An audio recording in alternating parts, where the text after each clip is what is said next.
Bathrooms are fitted with electric underfloor heating, where the temperature probe is hidden underneath the tiling. On this small display, ideally we go to a program, a heating schedule, and we program so that we keep a certain temperature between different times.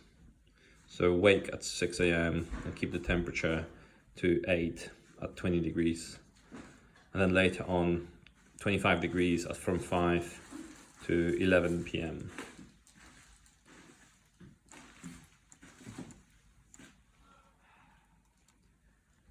We can also boost by going to other boost, and that will keep the underfloor heating running for 1 hour.